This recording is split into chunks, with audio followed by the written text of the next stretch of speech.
no reason why he couldn't leave that alone till after the election and negotiate it. He obviously wants to renegotiate it, so open it up afterwards. Like, he doesn't have to slap that stuff on today. Kent MacDonald is a seventh-generation dairy farmer and the first new Liberal candidate here in Cardigan since 1988. For the first time in nearly 37 years, the riding is wide open without an incumbent. Canada's second longest-serving MP is retiring at 78 years old. Lawrence MacAulay has been a cabinet minister in multiple portfolios. He is a household name across the island. Well, it's always hard to leave, of course. You meet so many friends, staff, and this eastern end of Prince Edward Island was such a privilege to represent them. And really, what we did here, we did it together, really. That's simply how it was. I was just talking to some people here, like, if you need something through government, you have to have the community pushing too, like in a reasonable way. Well, I think he deserves retirement. I believe he served the province and the Cardigan district really well. And when I go around door to door, there's a lot of admirers of Lawrence MacAulay in the Cardigan district. So the big issues in this riding, affordability, housing. I hear a lot from young couples the need for more daycare spaces, before and after childcare, all issues related to having mom and dad going out to work. And then also there's a big concern in our senior population, again with the affordability of housing for seniors, but they're very concerned with the threat from the United States on our sovereignty. And I think to a person they all bring that up at the door. They distrust Poilievre's position, his coziness to Trump, and that's what I'm hearing on the doorsteps. Thank you, Prince Edward Island!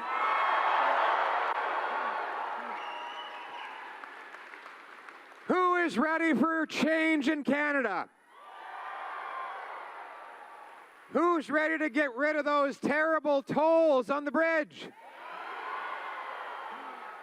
Who's ready to axe some taxes? Who's ready to support our fish harvesters and farmers? The Conservatives are running a star candidate here in Cardigan. James Aylward is a former provincial cabinet minister and former leader of the opposition, and is well known. He was nominated last spring and has been knocking on doors for almost a year. The riding is shaping up to be a two-party race. We wanted to speak to James Aylward to hear how his ground game was going. So Conservative candidate James Aylward wasn't at his constituency office today. We have called multiple times over the last number of weeks, and so far, when it comes to getting an interview with him, no luck. Hey, Don Desterud, Professor of Political Science, University of Prince Edward Island. So 3 months ago, I would have told you that Liberals were in serious trouble here on Prince Edward Island and all 4 ridings, maybe 3. But at least this was not going to be the same election that we've seen before. Desterud tells me that with the departure of Lawrence MacAulay and the unpopularity of Justin Trudeau and the carbon tax here in this mostly rural riding, the Conservatives sensed an opportunity to win. That was before Donald Trump started his trade war. Now, you know, with Mark Carney as the leader of the Liberal Party, with Justin Trudeau no longer there, that has changed. The whole question, of course, with Trump and the tariffs has changed the game as well. We like to talk in Prince Edward Island about our elections being local. In other words, the local candidate is more important than the national issues. I don't know if that's the same anymore. On the other hand, you know, those national issues that are very important today, are they still going to be important in a couple of weeks from now? I think that people are going to make up their minds like the day before the actual election vote. Geographically, Cardigan is a mostly rural riding. It is dotted with small fishing and farming communities throughout. And of course, we can't talk about rural PEI without talking about the potatoes grown in the famous red dirt. In 2024, almost 80% of international exports from PEI were shipped to the U.S., representing $1.8 billion in trade. In 2021, the potato industry was hit hard by a potato wart that suspended most of exports. So my name is Quiche Rose Topic, and this is my family's business, East Point Potato. We are a buyer and packer of potatoes, shipper as well. And we also have our own family farm, R.A. Rose & Sons, where we grow the potatoes and we would pack them all here.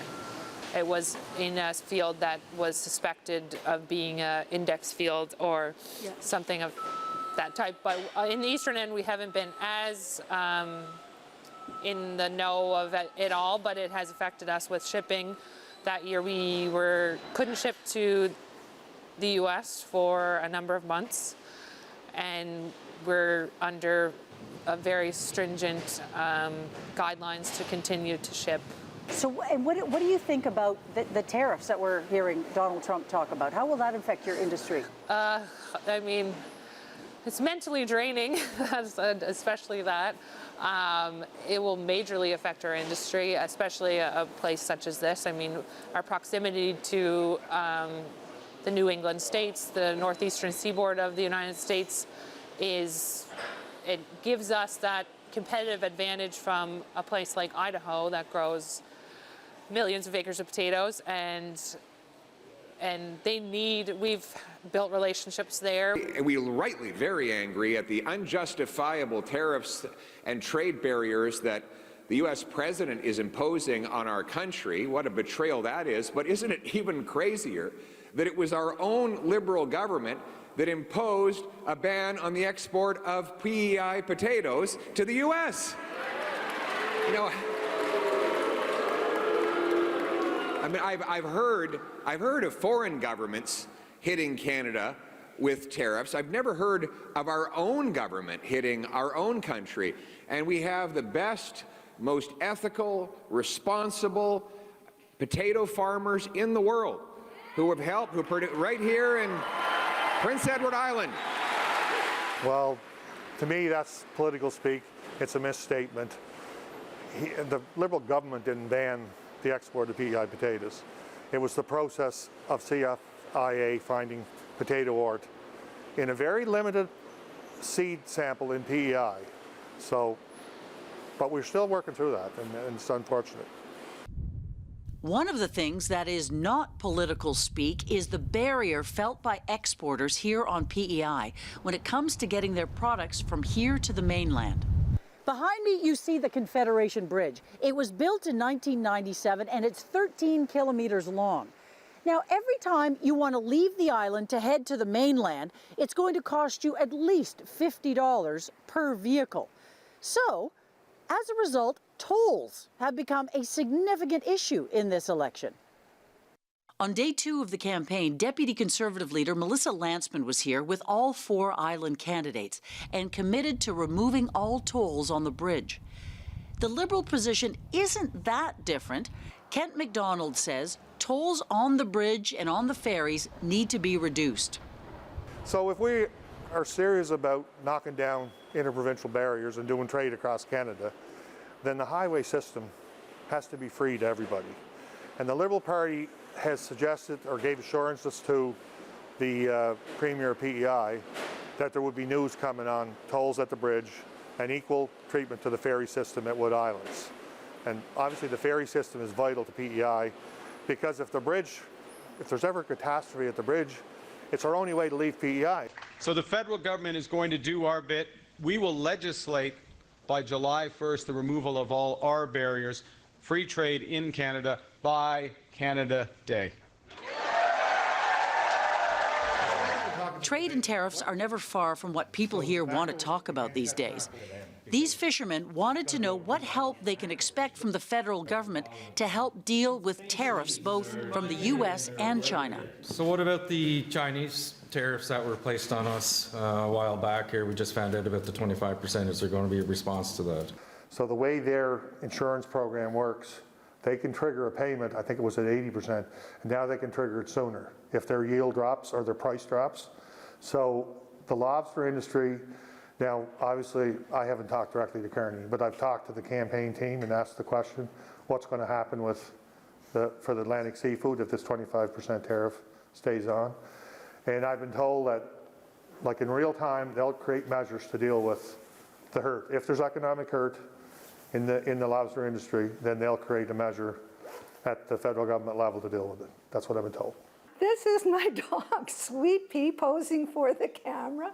She was given, I found her during, or I was allowed to adopt her during COVID. And she's been, you know, a lifesaver ever since. Even though tariffs and the two main parties are dominating this race, there are other candidates. This is the third time on the ballot for retired school teacher Lynne Thiele. The NDP usually polls between 5 and 10% here. Thiele doesn't want other issues to disappear. She is campaigning on a universal basic income and on the NDP's record getting policies like pharmacare and the dental program passed during this minority parliament. What do you think the ballot issue will be on the 28th? What are people voting based on? First of all, they're based on fear because Donald Trump is a very real existential threat to Canada.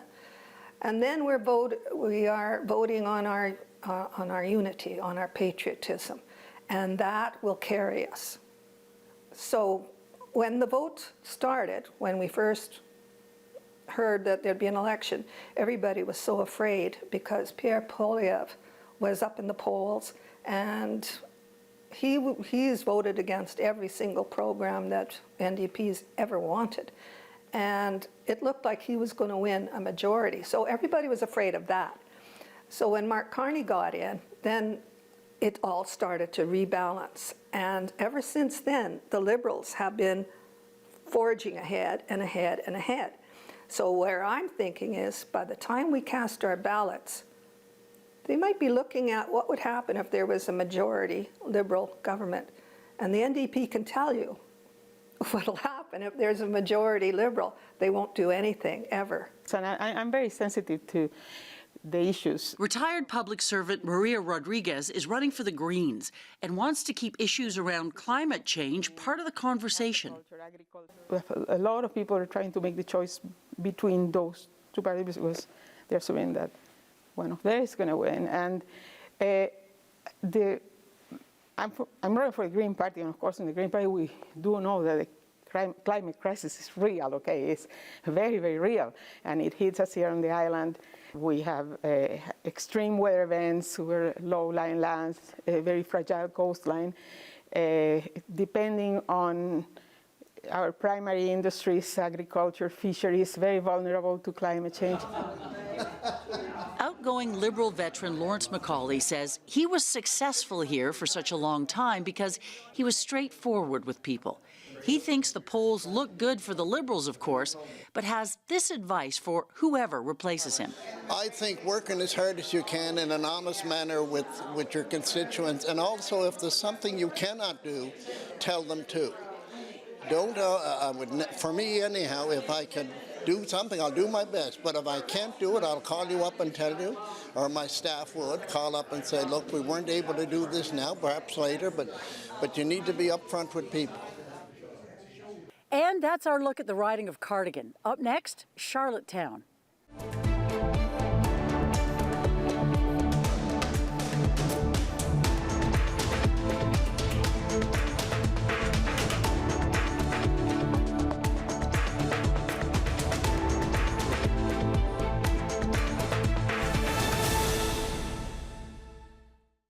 No, the person that lives there is not on the voters list.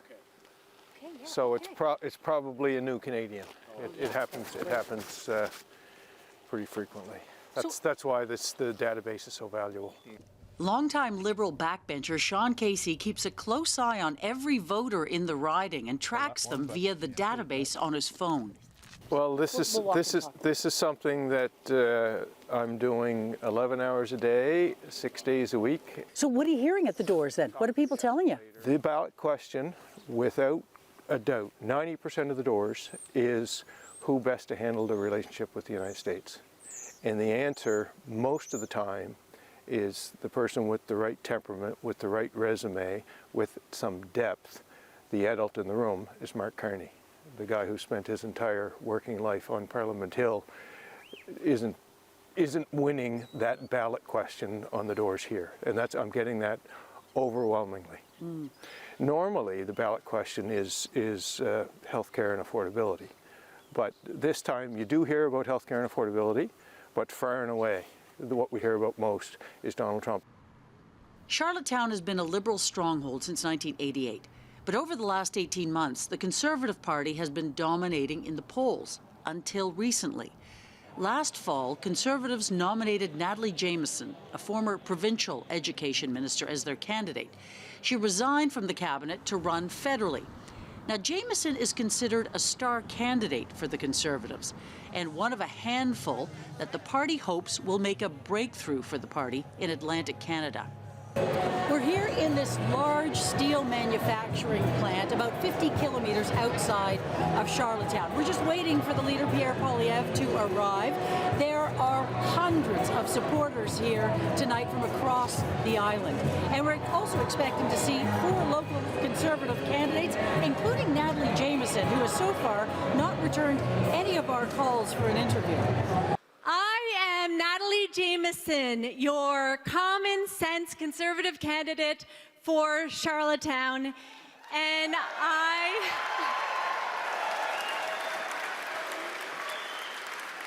am so happy to be with you here tonight, here in Borden. Woo! All right, everyone. I have an important question for you. After this lost Liberal decade, with costs and crime up and our economy down and under America's thumb, do you think the Liberals deserve a 4th term?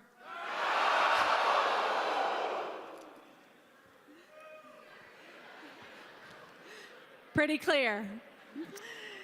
It is time to put Canada first for a change with a new Conservative government that will axe taxes, build homes, unleash resources, stop crime, and bring home jobs to stand up to Trump from a position of strength. Is it time, folks?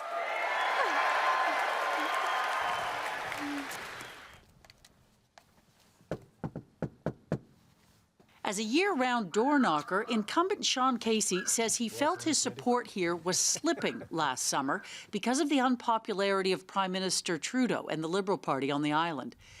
Believing he was in danger of losing his seat, Casey was one of the first MPs to publicly call for Trudeau to resign.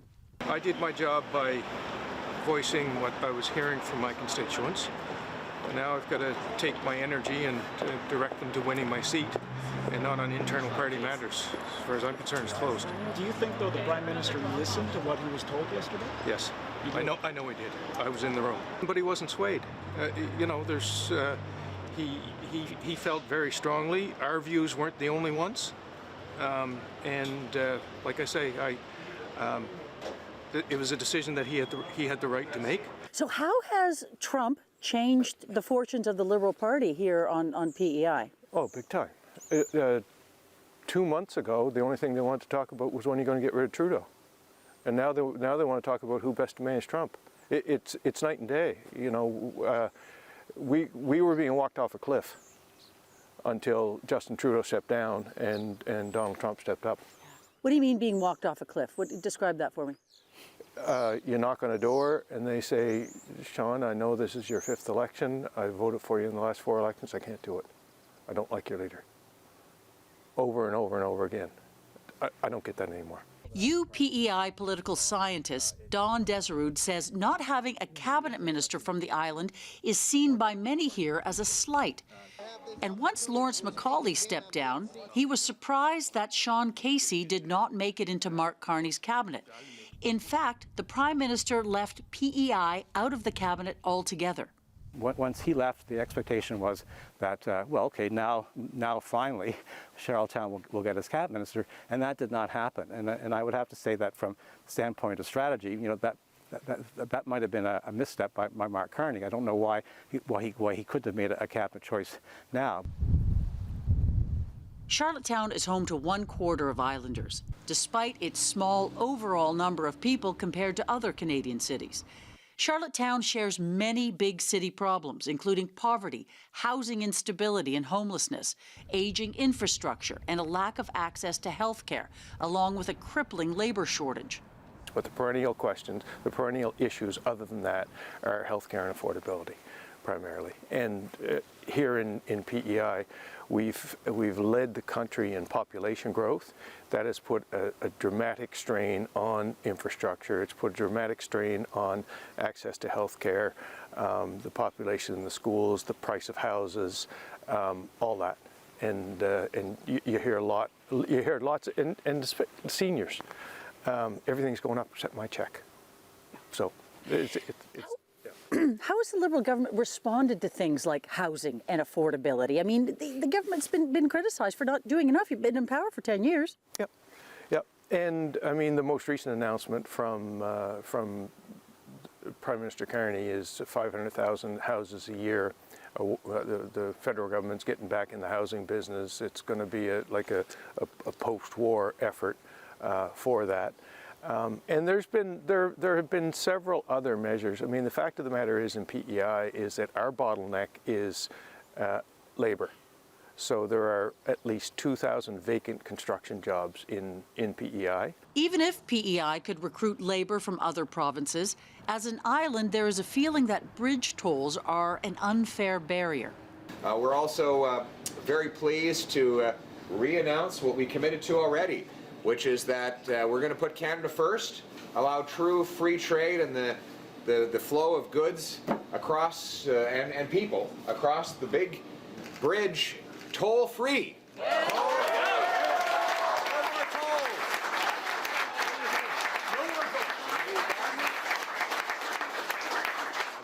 No more tolls, so you know the people of this province have been paying too much for too long. While tolls, trade and tariffs are a concern for many, and both the Conservatives and the Liberals have promised to reduce or eliminate them, there are also many other issues that people here care about. What issues are on your mind this election? Federally, housing, costs, the environment, so important, and we keep ignoring it. And yeah, honesty and integrity with our politicians would be lovely. Yeah. And of course the U.S. issue. I see lots of people living 6 and 7 to a house. I see a lot of people that are really struggling to find affordable housing at this point, something government stopped doing about 10 or 15 years ago federally. What issues are important to you? The economy. I think we got to look at the state that Canada's in. It's really in a bad place. We're suffering. We need a new government. And I'd like to see the Conservatives get in. I really would. What about what they're saying appeals to you? Well, I like everything. They're more for the common people, for the workers, and like the everyday person. People are suffering. If you only can have a look at what's going on in the streets in Charlottetown, there's homelessness, there's, people are hungry, the crime is bad across Canada, and I think that the Conservatives have really good policies. What issues are on my mind?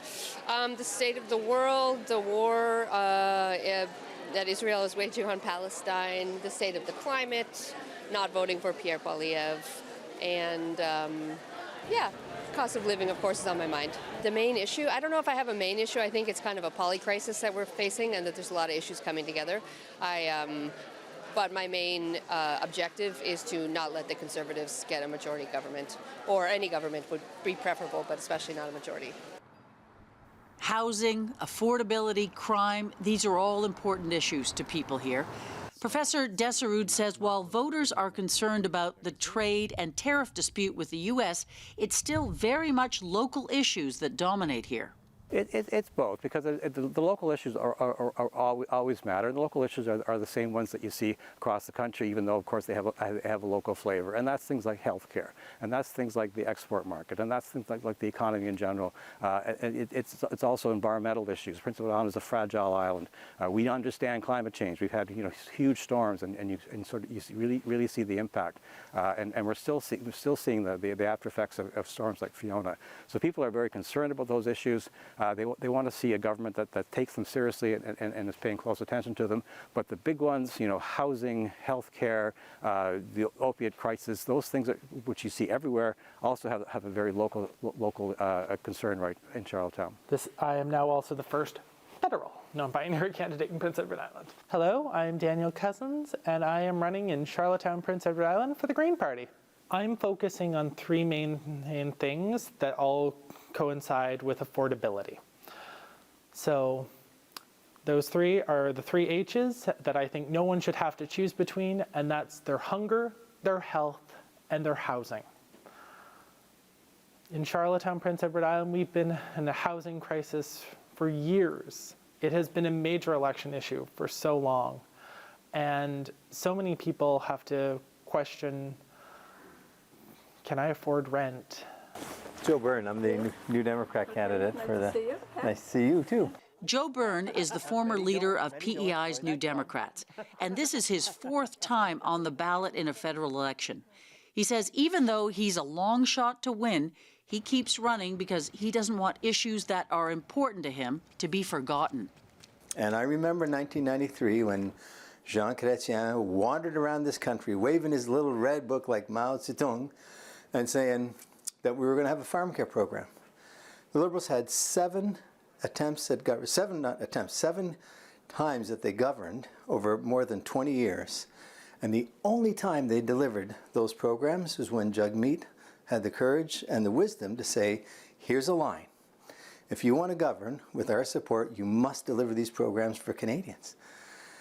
And that's why I'm running again, because that NDP voice is what builds programs that everybody in this country needs, not just programs for the wealthy and powerful. Polls in the first weeks of the campaign show that Sean Casey and the Liberals are in a stronger position to win than they were a few months ago. Don Deserud still feels, though, it's a very dynamic race. You would have thought Natalie would have had an amazing chance to win this. You're saying you're not placing any bets now. Tell me about that. Not now, and it's going to go back and forth several times between now and the election. But now we see that swing back to sort of more traditional Liberal support. At least the polls are telling us that all of Atlantic Canada, but here in Prince Edward Island, the Liberal fortunes are back up again. For CPAC, I'm Lucy Van Oldenbarneveld in Charlottetown.